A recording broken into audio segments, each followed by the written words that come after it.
Chan-woo was 11 years old the first time he watched his father kneel. Not in prayer, not in respect, but in terror. 3 men in expensive suits had come to their small apartment in Busan, and his father, a man who worked 16-hour shifts at the docks and never complained, had dropped to his knees and begged for 2 more weeks. Chan-woo stood frozen in the doorway of his bedroom, watching his mother press her hand over her mouth to keep from screaming. He didn't understand the numbers they were shouting about, but he understood the sound of his father's voice breaking.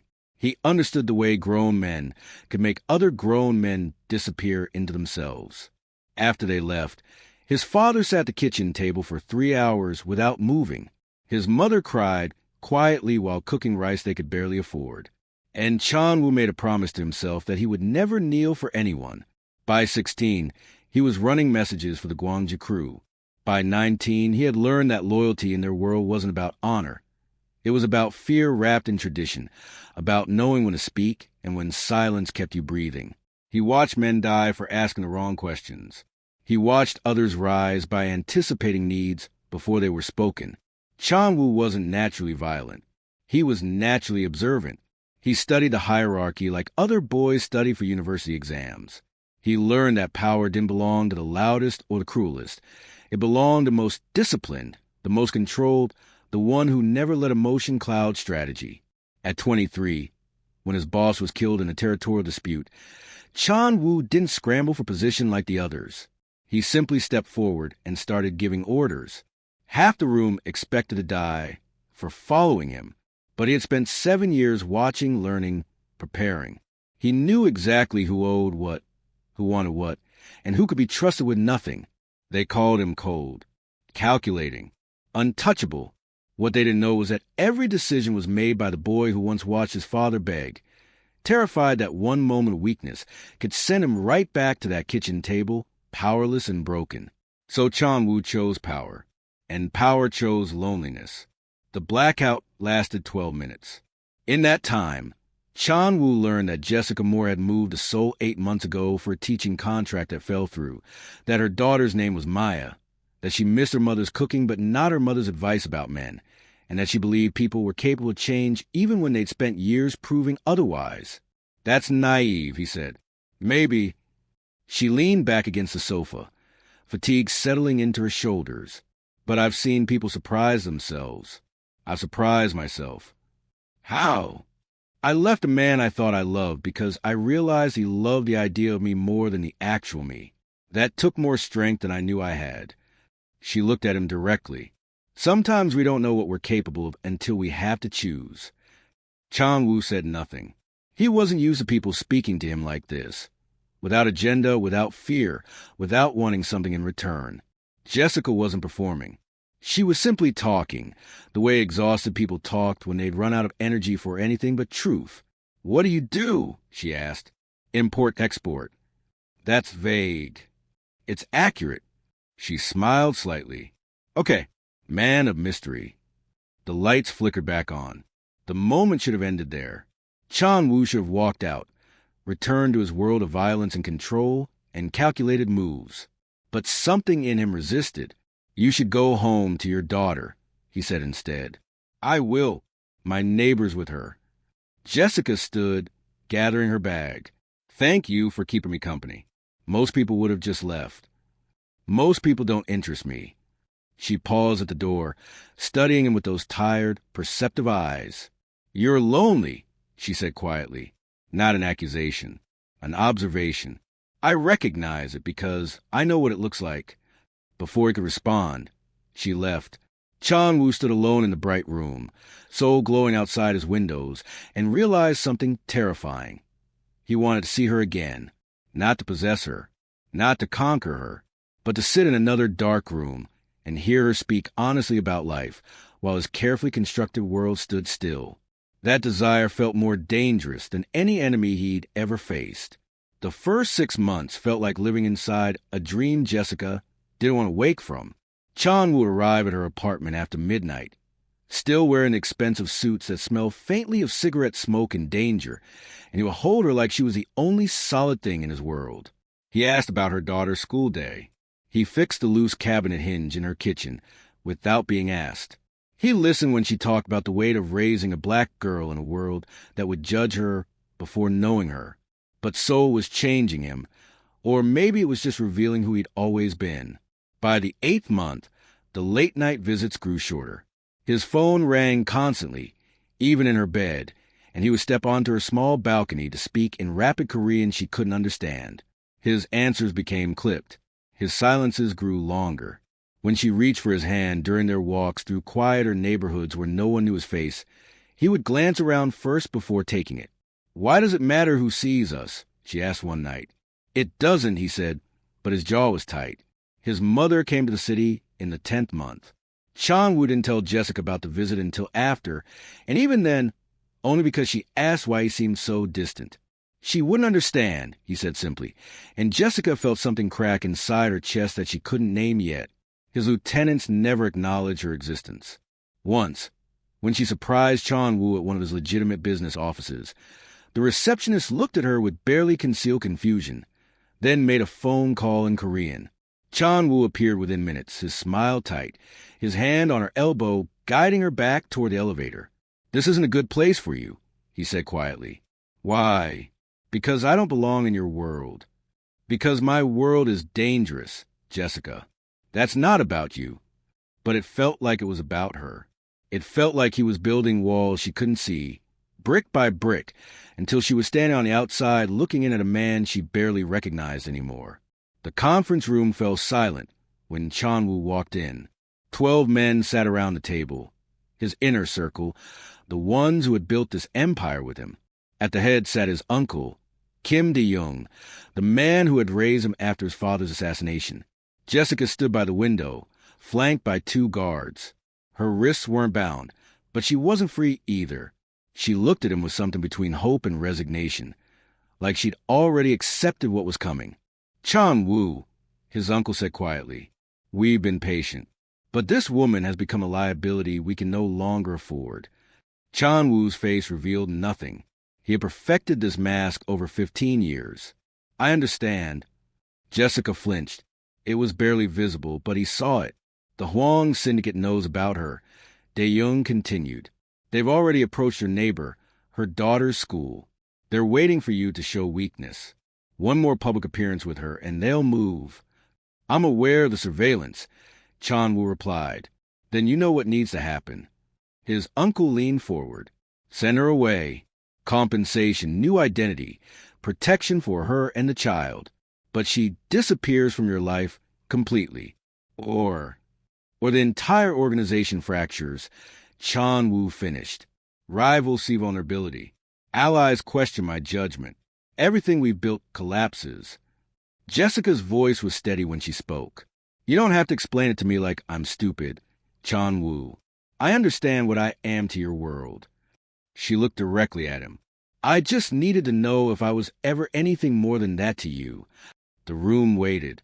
Chan-woo had made harder decisions, ordered executions, sacrificed loyal soldiers, watched men beg and chosen strategy over mercy. This should have been simple, but his hands were shaking, hidden beneath the table. "Arrange your transport," he said finally. "New identity, Vancouver. Monitor her and the child indefinitely." He met Jessica's eyes for 1 second. "Make sure she has everything she needs." "Understood," De-young said, relief evident in his voice. Jessica nodded slowly, like she was confirming something she'd always known. "I hope it's worth it," she said quietly. "All this power you're protecting." She walked toward the door, without waiting to be dismissed. The guards moved to follow. Chan-woo stayed seated, hands flat on the table, watching the only person who had ever made him feel human walk out of his life. His empire remained intact. He had never felt more empty. Rachel Moore hadn't cried in 3 weeks. Not when she packed her daughter's clothes in silence while Chan-woo's driver waited downstairs. Not when she changed apartments twice in 2 months, always one neighborhood farther from the places they used to meet. Not when her daughter asked why they didn't visit the nice man with the sad eyes anymore. She cried the day she enrolled in a business law course at a community college downtown. Not because she was sad, but because she finally understood what she'd been all along. A woman who thought love could bridge worlds it was never meant to cross.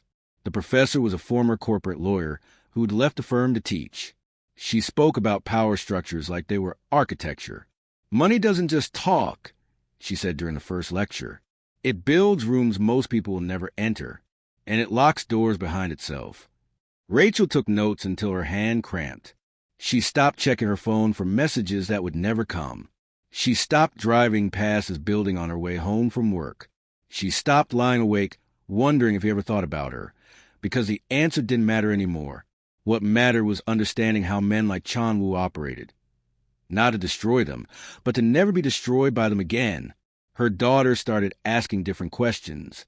Not when can we see him, but Mom, why you study so late? Rachel would close her textbook and pull her close. Because I'm learning how to build something nobody can take away from us. She took a job at a nonprofit that worked with immigrant women navigating legal systems. She learned how power protected itself, how wealth insulated itself, how empires, criminal or corporate, all function on the same principle: control through information and access. Rachel wasn't planning revenge. She was planning survival. And she was learning that the most dangerous thing a woman could become wasn't an enemy. It was someone who finally understood the game. 3 months after she disappeared from Chan-woo's world, Rachel Moore stopped being the woman he loved. She became the woman he should have feared. Chan-woo stood at the glass wall of his office on the 63rd floor, watching Seoul stretch endlessly beneath him like a kingdom he had conquered but never truly owned. 15 years of blood, strategy, and ruthless precision had built an empire that moved $2 billion annually through legitimate businesses and shadowed networks that most people would never know existed. He was untouchable, feared, respected in rooms where respect was currency, and completely alone. His phone buzzed with a forced security update of the morning. Another shipment cleared. Another politician secured. Another rival who had quietly disappeared from the game. The machine ran perfectly, yet standing here felt like drowning in stillness. He couldn't remember the last time someone had looked at him without calculation behind their eyes, the last conversation that wasn't negotiation, the last night he'd slept without his hand near a weapon. His mother had called yesterday. He hadn't answered. She would ask about grandchildren again, about when he'd settled down, her voice carrying that particular Korean mother disappointment that could cut through steel. But how could he explain that bringing someone into this world would be sentencing them to a life of fear? That love was a liability he couldn't afford? Min-jun entered without knocking, tablet in hand. The Lee family wants a meeting. They're proposing a merger. Chan-woo frowned. The Lees have been independent for decades, stubborn traditionalists who refused alliances. Why now? They didn't say, but they're insistent it happens this week. Something felt wrong. The Lees didn't bend unless pressure came from somewhere bigger. Chan-woo's instincts, honed by years of surviving betrayal, hummed with quiet warning. Alliances were shifting in ways he couldn't see yet. Pieces moving on a board he thought he controlled. Schedule it, he said, but the unease remained. He returned to the window, to the city that looked so beautiful from up here and so dangerous once you stepped into its streets. Power had given him everything except the one thing that mattered. Someone to share the view with who saw him, not his empire. Someone who made the silence feel less like a tomb. The warehouse on the edge of Gangnam had been stripped clean by the time Chan-woo arrived. His men were already in custody. The shipment gone. Someone had fed the prosecutors everything. Routes, dates, account numbers. Someone who knew exactly how his empire breathed. He stood in the empty space, staring at the concrete floor where crates should have been stacked. His phone buzzed. A single message from an unknown number. I'm sorry it had to be this way. Chan-woo's hand tightened around the phone. 3 days later, he found her leaving the federal building in Siocho.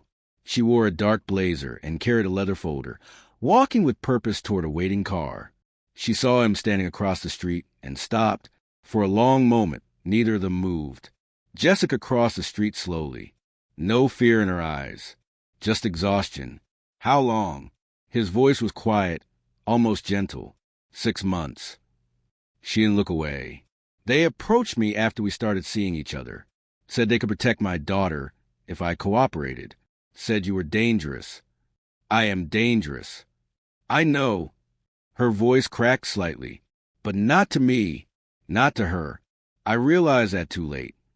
Chan-woo studied her face, searching for deception and finding only grief. You gave them everything.